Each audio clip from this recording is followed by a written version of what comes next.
Hey, everybody. Welcome to the Agency Operators Podcast. Today, I'm joined by Phil Massiello of Crunch Growth. How you doing, Phil? Great, great, Pasha. How are you? I'm doing very well. Really excited to chat with you. Uh, we spoke a couple of times, and I mean, you've proven to me just, I was telling you right before we went live that clearly you're an OG in the space. You've been around longer than anybody that I know in the Amazon world, and you've kind of expanded out into many different facets of marketing, of e-commerce, and then a lot on the DSP side, even outside of Amazon, which is amazing to me. TV ads and all of that. And I've been trying to figure out how a lot of that stuff works myself. So really excited to have this conversation with you and just chat a little bit about how Amazon has changed through the years. I've seen it change a number of different ways. And since you've been selling even longer than me, the early days, there's a lot to talk about. But before that, if you could, maybe take a step back and talk a little bit about your history, why you got into digital marketing, how you became an agency owner, and kind of, what you do now. Oh yeah, sure. Great. And thanks for having me. Uh, well, I've been an entrepreneur all my life. I started my first business when I was 27 years old. It was a food retail store and it was just a disaster. It wasn't a good experience. I was a terrible leader and I was a terrible process manager. And uh, I, I, I exited that after 5 years. I was at least smart enough to buy the store, the physical store. So when I sold it, I actually got some money out of it. And I took that money. I came down to Maryland. I was in New York. I came down to Maryland and I went to graduate school here. And I did that not because I thought that going to school was going to help me, but I needed to reset my thinking. I wasn't thinking properly. And so while I was here, I made an investment in another specialty food chain and I wound up working for them, and they were more mature management, and the stores were doing well. And I got involved with. I put us online. We did a lot of gift food as a gift. I set up a whole gift basket business and did some entrepreneurial things with that chain. And then there was a time when we sold that, and then I founded my own small retail chain in Washington, D.C. called the Daily Market, which were grab-and-go meal stores. But with that, we decided to try and do meals online. So we set up what we believe to be the first meal store online back in the early 2000s called greatmeals.com. Wow. And it was what basically Blue Apron and all those guys were doing today. And then we got acquired by a supermarket chain, and I went to work for them for a couple of years. And then I founded a skincare and beauty brand with a woman named Carol Alt. She was a supermodel, and she was in the raw lifestyle, raw food, et cetera. And she'd written some books on it. And we built a whole brand around this raw. And we were on the shopping channels. That's how we launched here, Canada, and around the world. And then we had our own e-commerce site. And then this was around 2006, and Bezos opened up the seller platform to everything other than books, CDs, music, et cetera, because it was sort of restricted to that before. And so this was the first time that he let other sellers on, and we were one of the beta brands. And so we went on there, and I thought it was great because at that time Amazon was really, I wouldn't say it's in its infancy because I think it was around for about 10 years, but it was really known for books and books and music and things. But it definitely had eyeballs, definitely had consumers coming to it. But it was a lot easier then. The advertising platform was pretty rudimentary, but it was really focused on how you built your pages and making sure that you had the right content in the right places. And there were no A+ pages back then. There was just basically, you built your product, your description. And it was okay. It wasn't what it is today, but it was okay. And we found that people were happy to go there and buy. Even back then, if people heard about us, they were happy to go to Amazon to make that purchase because, again, Amazon was was still all about customer service. It was for the end user, and so we did quite well. We worked on that platform for till we sold that business, and we sold it about in 2012.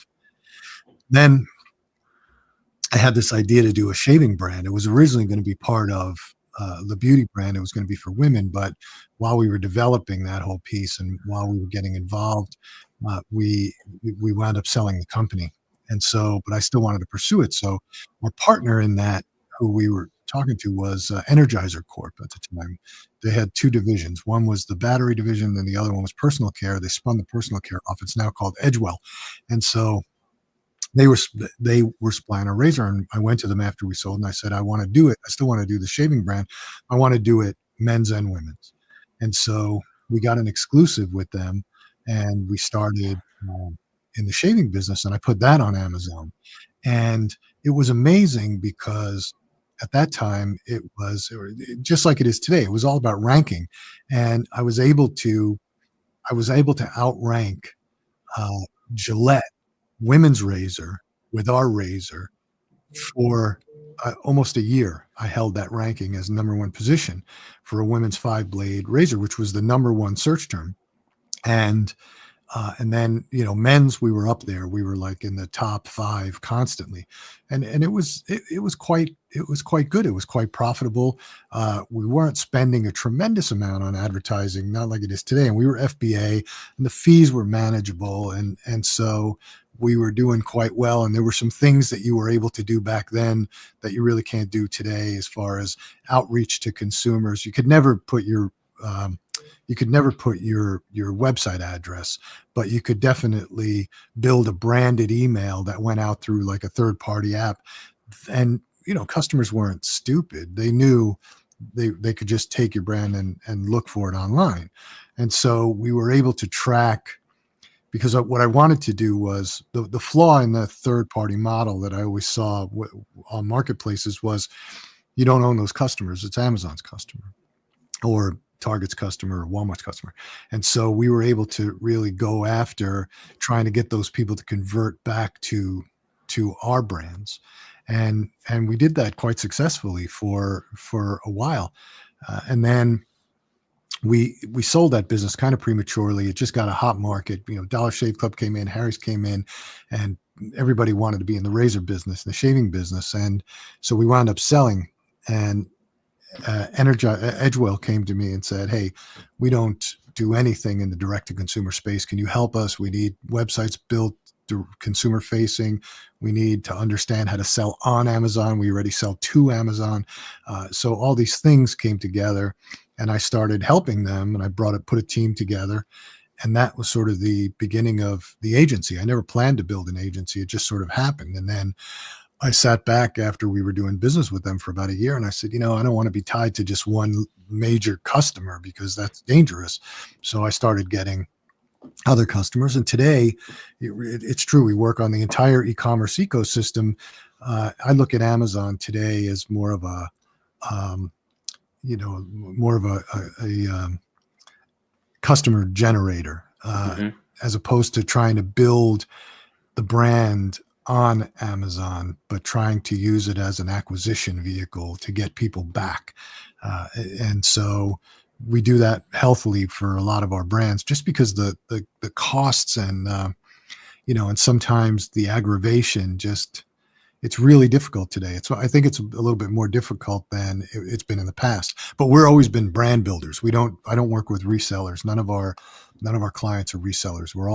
They're all brands. Some large, some small, some startups, some major brands, and everything in between. And so, um, yeah, it's interesting. I mean, I still like Amazon. Don't get me wrong. It's just like everybody out there experiences. You have to manage it, and it gets to be very sometimes time consuming. Absolutely. Yeah, that's an amazing story. Wow. So, I mean, that's a lot of experiences, not just I mean, it's a very organic process, it seems, right? It's everything was just kind of step by step. I have a couple questions. So I'll start with you were mentioning that you're using Amazon as an acquisition channel. Is that new to brand customers or retention as like subscribe and save? Like, what's the, I guess you can say both, but more so, is it just like awareness and then hope that they're going to end up on the website? Well, what we did about I can't remember the exact year. I think it was 2017 or 2018. We got together with a mastermind group that we had because we were all in the consumer product space, and we put some attribution tags on ads and a lot of touch points, and we tagged about 100 different websites, consumer products, and what we found was that customers would see an ad, or they would see an article about you, about your brand in a online somewhere, anywhere that they had a touch point. We had different attribution tags, and the first thing that they would do is they would go to your website, Hmm. which I thought was interesting. So they would look at your ad, they would go to your website, but they didn't buy, and they were trying to see if you were a scam or if you were really legitimate, and so how you build your website is really important to consumers, because there are some scammy sites out there. And then they would go to your social media, and they would look at what you were doing on Facebook, Instagram. TikTok wasn't around back then, and so and then they would go to Amazon and they would convert. And so we figured, okay, they already know the brand. They've already been to the website. We have some systems that we could sort of capture their IP address and things like that. And so we said, look, if we do more advertising, we're going to get people to buy on Amazon, but they already know who we are. Maybe they're going to come back the second or third time. And so how you structure your packaging, what you put in your packaging, how you structure your labels on your product, et cetera, you're trying to give them messages to come back to your website. And in a lot of cases, we're able to measure it. And we measured, especially in the shaving side, we measured that we could get about 67% over time back to the website, at Hmm. which point we would have a direct line of communication with them. So that's what I mean when I say we try and use it as a customer acquisition vehicle, because the first purchase, maybe the second purchase, customers definitely feel more comfortable buying on Amazon for a lot of the obvious reasons, right? A to Z guarantee, they know they're not going to get their credit information stolen. They know that any kind of problem they have, Amazon's going to take care of them. So it feels safer. And then, but it's what you do, it's how you structure your page, it's how you make your videos, it's how you make your images. All that is designed to make people feel comfortable with you and communicate with you, and communicate to the end user about your credibility, right? That's really what it's all about. And if you can communicate that, you have a good chance of getting them to come back to the site. Yeah. Yeah. And my other question, what is the best time for an exit? Because it sounds like you've exited at different businesses at different times, but it was always at a time when there was something else kind of around the corner, or there was an opportunity starting to emerge as a result of that. So how does one know when it's time to exit? Because these brands are like your babies, right? You take care of them, you nurture them, you grow them for years, and there does come a point where you might want to pass it on to somebody that can do something more with it than you can. So how do you know when that time comes? Yeah. I'll tell you, there's a book you should read called Scaling Up, by a guy named Vern Harnish, and he also wrote the Rockefeller Habits. He's a really smart Hmm. guy, and he'll say in those books that right from the start, you should always set your business up to be either acquired or something, and it could be 10 years from now, 20 years from now, but your business should always be in a state where it shouldn't be difficult for you to hand it off Hmm. somewhere, sell it or whatever. For us, the mis- the things that always happened to us were that we had other parties involved. We had investors with the beauty brand. We had investors with the shaving brand. We had investors, and so when you get forays, you get people saying, "Hey, I like your brand. I want to buy it." You have no choice but to explain that to everybody who's involved in the company. I see. As far as a perfect time, you know, I don't know if there is ever a perfect time, but you're 100% right. They become the brands that you build become almost your baby. And another thing that I've heard many founders say, don't get emotionally attached to what you build, because you're going to have to, at some point, something is going to happen and it's going to trigger you to want to exit it, sell it, Hmm. so don't get emotionally attached. So I don't know if there's an excellent time or a better time or a greater time.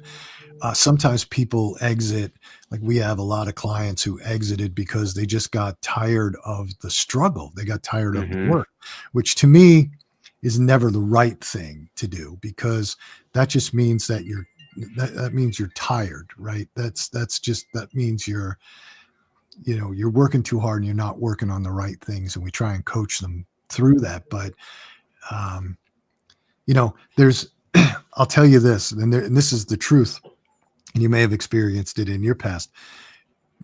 When you sell something that you've built, I don't care if it's just a brand that you're selling on Amazon, I don't care what it is, you actually get a little depressed when you're done. You sell it and you walk away feeling like, man, I don't know if I should have done that. I'm sort of depressed about it. It's happened to me and it's happened to a lot of people that I Hmm. know. And it's a whole phenomenon. So, um, you have to, it's really up to you as to what you feel is the right time. And if there's something you want to do, that's making you more excited. It's funny. I've heard so many of these exit stories where the person who exits, they say, "Oh, I laid on the couch for 6 months and now I'm just doing the same thing." That's usually how it goes, and it doesn't even matter what the actual payout was. Like for some businesses, people get enough to retire, but they still want to keep working. And I think that the routine and the process and the brand, it becomes a part of your identity. And so Oh, when absolutely. when it's sold, it's just like, well, who am I now? What do I do now? What is this? So it's, you either have to go through a process of rediscovering something new, but I think most people, by the time that they've exited, they already kind of know who they are, what they like. So I can totally see that. Um, yeah, very interesting.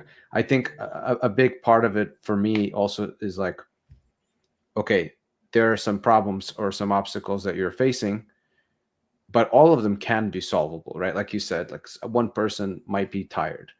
Take a nap. You're focusing on the wrong things, right?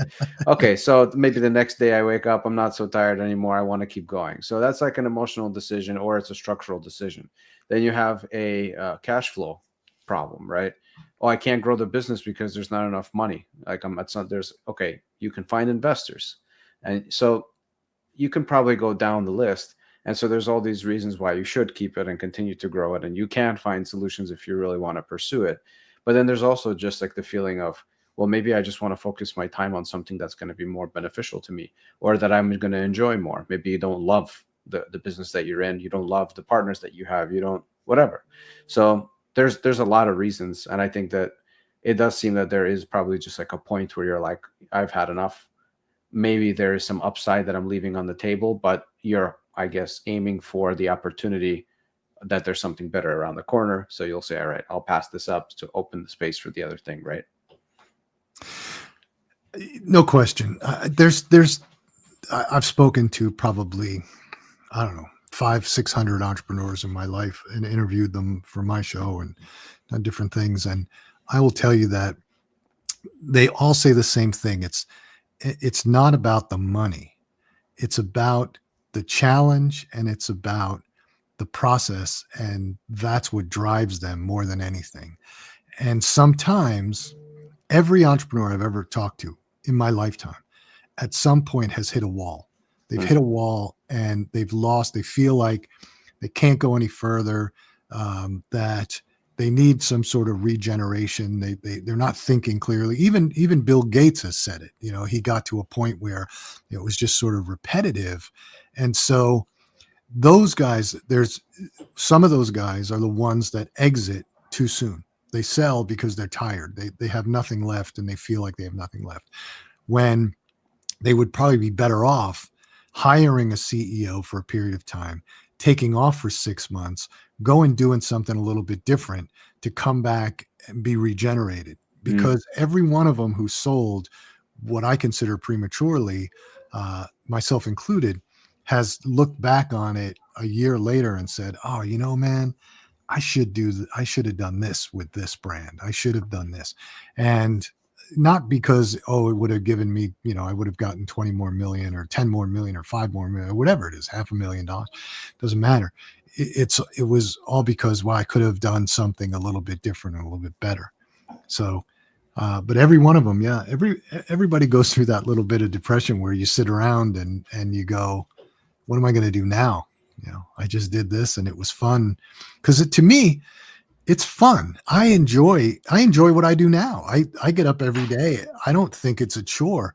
I have fun with it. And I think that it's a great time, because every day something new is happening, whether it's happening on Amazon or whether it's happening in e-commerce or whether it's happening with AI. Something new is happening.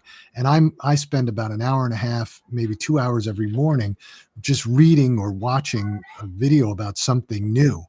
And to Mm. me, that's the most exciting thing about what we do. Um, just like you had talked about with um, Rufus, right? So it's something new on Amazon. It's intent-based search. Well, that brings a whole different perspective into how you think about structuring everything, structuring a page, structuring the back end, structuring everything. And it's not just there.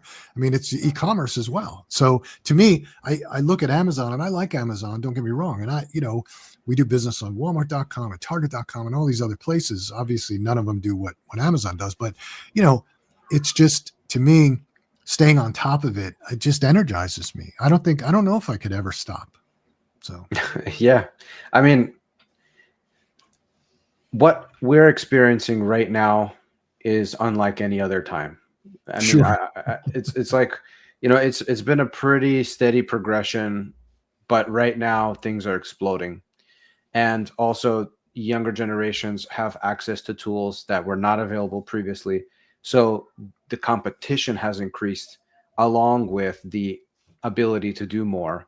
And so that level of scale on all sides is just fascinating to watch, because now what, like, if everybody has the same tools, then how are you supposed to compete? Well, it's maybe some experience, but how relevant will that experience be like in 10 years? So now there needs to be some other types of differentiating factors, which wasn't the case previously. Previously it was who you knew, which still will always be the case for the most part, but on top of it, it was how much did you learn, the experiences that you had, and how much money do you have. And now there seems to be like SaaS solutions for almost everything, so you don't need to be a genius and you don't need to have connections. Like you have AI, which is $20 a month for the pro subscription of GPT, and you have a professional copywriter, graphics designer, and strategist, and a lawyer, and everything. So you can be somebody living in some part of the world anywhere, right? You can be living in the jungles of Thailand, right? And you can have access to something that somebody in Manhattan would have Yeah. access to, in theory, right? So I'm just so amazed at that type of dynamic, to say, all right, what does the next 10 years look like? And what is stopping me from being completely out competed by the rest of the world? Like, what do I have to do in order to stay ahead? And I mean, like, kind of bringing it back to what you said about the whole conversation around intent-based search and semantic-based search. That is not just for Amazon. That's definitely for everything.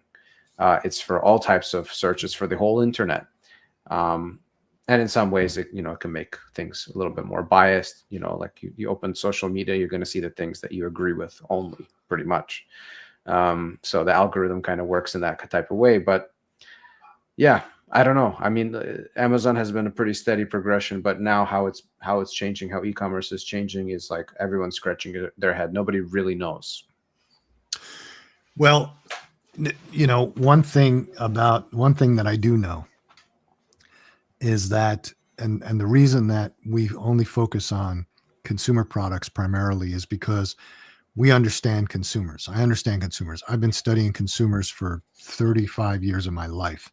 And so I know that consumers aren't going to change. Consumers are still going to be consumers. They're still looking for value. They're still looking for uniqueness. And so, and I never I always want to be aware of competitors, but I never want to focus on competitors, because if you spend too much time focusing on your competitors, then you start to try and act like them, and you lose your personal identity, or you Mhm. lose your brand's identity. So that doesn't bother me. And the other piece about it is, like, I look, I'm on LinkedIn just like everybody else is, and you get bombarded with, everybody's got something new, some new bright shiny thing that's going to change the world, 10x my business, 5x Yeah. my profits, blah blah blah. And it always turns out to be, crap. It's the same old shit in a different package. And you know, and so I stay very focused on what I'm trying to achieve with my brand, because even Crunch Growth is a brand. And so we try and focus on that. But then, our clients, we try and keep them steady and focused on how to move this forward. Because in my opinion, if you keep focused on your consumer, on your customer, and you understand your customer really well, then you have a million different ways to get to that. And in my opinion, the one thing that's beautiful about the market today is the use of social media as a selling tool, which did not exist 5 years ago. It did not exist 10 years ago. Social's been out there, and they've been talking about social selling since Facebook first came on, but it never really gelled. And now it is gelling. And so our experiences in the past, we did direct response TV, we did shopping channels, and all that is video selling. So the tools that we learned there, the processes we learned there on how to structure the messaging, is so applicable today. And it works for us for helping our consumers or our clients on connected TV and demand side platforms, and programmatic advertising, things like that. To me, it's just getting better. So we stay very focused.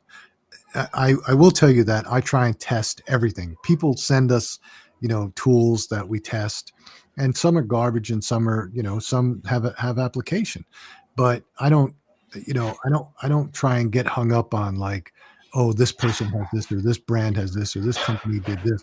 I try and stay very focused on who we're going after, because to me, all the people, I look at it like a herd mentality, man. Something new comes around. All these people, I see it on LinkedIn. They all go chasing after it. Well, that's fine, because you just abandoned this. So I'm going straight down the path that you just abandoned, because you're going to come back. Right. So anyway. I love it. Yeah, I think that's the answer that I always come to when talking about AI, when talking about where everything is going. Authenticity. It's always been important, but now it's becoming the most important, Absolutely. because everything else is like what you're saying. It's a lot of noise out there, and with more, so-called competitors or people coming into the space, there's just going to be more noise and more noise. So the only thing that could really shine bright is authenticity, because people feel that. Like, you can always tell when somebody had like an AI written piece of content Sure. and something that they're just sharing from their heart. There's like spelling mistakes, or they have their, little way that they, their twang, the way they write. It's very different, and you can tell more and more we're becoming more refined in our sense of that. And then the other part that you said, which is basically consistency, persistence, and focus, right? Just so if you're authentic and you're persistent, you will eventually come out on the other side. It's just a matter of time. Yeah, absolutely. Yeah. Absolutely. I remember 2 years ago or 3 years ago, AI first really started to hit, primarily with content, with written content. And all these guys came out with these platforms that you could plug into your website, and it would just generate content, and it would generate blog posts, and this would Hmm. help your SEO. And we looked at it, we tested a couple of them, and we walked away, because I said, it's people are going to read this. It's just garbage. Yeah. It's Yeah. garbage. And And so, Google's going to catch on, which they did very, very soon yeah, after. very quickly. So, to us, do we use AI? Absolutely. We use it every day. We use AI to analyze data, which I find it to be phenomenal at analyzing. You could take 10 years worth of advertising data, pop it in there, and come up with a conclusion in, a couple minutes, which I think is phenomenal. We use it to enhance written content. We use it to edit videos. things like that. But do we use it to create start to finish? No, because like you said, it's not authentic and people see it and they don't want it. They don't want it that way. There are all these plug and play products out there that will run your ads. You just plug us into your Shopify site and we'll run your ads. Yeah. Okay, what's it going to, all it does is take my product photos and put different backgrounds on it. That's not running an ad. That's not, anything. And so people buy it, they try it, they use it for 3 months, it's garbage, then they stop the contract, right? and it just it doesn't work. So Phil, if somebody wanted to reach out to you guys and talk about more multi-channel kind of full funnel approach, what's the best way to get in touch with you? Go to crunchgrowth.com and you can contact us there. You can contact me directly, phil@crunchgrowth.com. Yeah, those are primarily the two ways. You can hit me up on LinkedIn. I'm on LinkedIn, Phil Massiello. Nice and easy. And you also have a weekly TV show, is that right? I do. Tuesday nights, 6 p.m. on E360 TV, and we do an announcement. It's called Crunching Your Growth, and we talk to people like you, entrepreneurs, people who have scaled businesses, built businesses, and what we're trying to do is give young entrepreneurs, starting out entrepreneurs, anybody who wants to be an entrepreneur or is an entrepreneur, practical advice on what they're going to face, not just the great, hey, this is Bob, he took $1,000 and turned it into $1 million. It's not like that. We talk about the struggle. We talk about, the scars that we have left. So cool.